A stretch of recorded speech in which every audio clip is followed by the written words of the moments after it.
शुभ सकाळ सगळ्यांना. कसे आहात सगळे? तर सगळे मजेत असेल, आनंदी असेल, तसेच स्वस्थ असेल आणि असायलाच पाहिजे अशीच मी बाप्पांच्या चरणी प्रार्थना करते.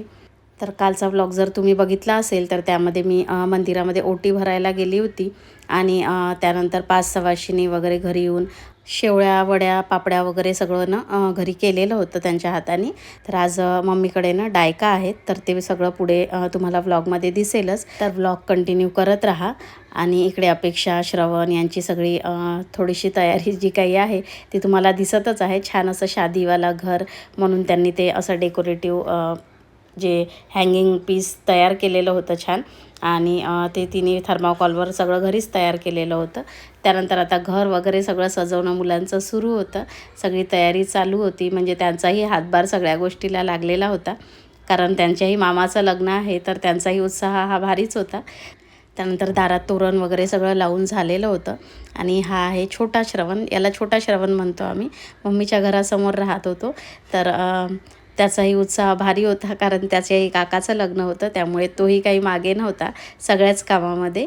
आणि त्यानंतर मग मंडप टाकणारेही आलेले होते. तर ते दादा बाहेर मंडप वगैरे टाकत होते. तशी मंडप पूजा उद्या आहे, मात्र ते आजच मंडप वगैरे टाकण्याकरिता आलेले होते.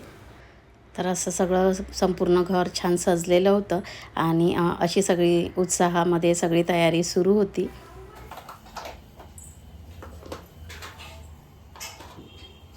इथे दिवा ना, इथे वेगळा दिवा लावा लागेल का? दिवा लावा लागेल का तिथे वेगळा?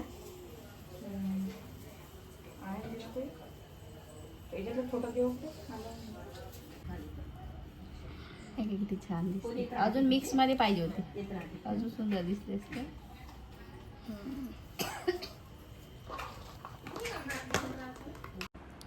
तर आता सायंकाळी सगळी पूजेची वगैरे तयारी झालेली होती आणि आता डायका थोड्या वेळाने सुरू होणार होत्या. तर माझ्या लग्नामध्येही डायका केलेल्या होत्या मम्मीकडे. त्यानंतर मोनाच्याही लग्नामध्ये झालेल्या होत्या. आणि आता कुणालच्या लग्नामध्ये मम्मीने घरी डायका ठेवलेल्या होत्या. तर माझी आत्या, काकू वगैरे सगळे आलेले होते. आणि आता जे डायका वगैरे करणार होते तर ते काका वगैरे आलेले होते. आणि त्यांची जी काही पूजेची मांडणी वगैरे होती ती सगळी ते करून घेत होते.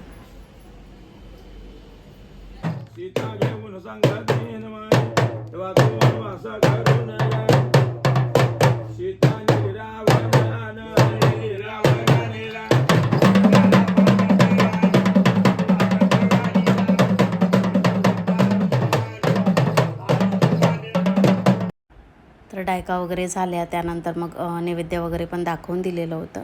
तर या डायकांमध्ये आपले जे काही घरातील सगळे पूर्वज असतात, जे की आता हयातीत नाही आहे, तर त्या सगळ्यांनाच आमंत्रण दिलं जात असतं. आणि लग्नातील सगळे कार्य अगदी निर्विघ्न पार पडण्यासाठी त्यांचे आशीर्वाद घेतले जात असतात.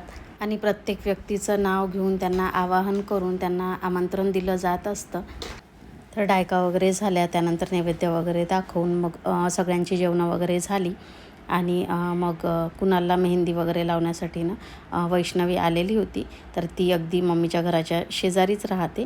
तर ती मेहंदी लावण्याकरिता आलेली होती. आणि मग सगळ्यांची जेवणं वगैरे झाल्यानंतर आम्ही निवांत जरा मेहंदी वगैरे लावायला बसलेलो होतो, कारण आम्हीही लावायला घेतलेली होती, कारण उद्याही मग सगळे पाहुणे वगैरे येतील. तर मग अजून वेळ मिळतो नाही मिळत, म्हणून मग आम्ही देखील मेहंदी लावायला घेतलेली होती. आणि आता रात्रीचे 1:30 वाजत होते. झोपही येत होती, पण मेहंदी काढणं सुरूच होतं आमचं. तर आणि इकडे मुलांची मस्तीही सुरू होती. तर असा होता आजचा सगळा व्लॉग. तर चला इथेच आता व्लॉगचा एंड करते. तर आजचा व्लॉग कसा वाटला नक्की कॉमेंटमध्ये सांगा. आवडला असल्यास जरूर लाईक करा.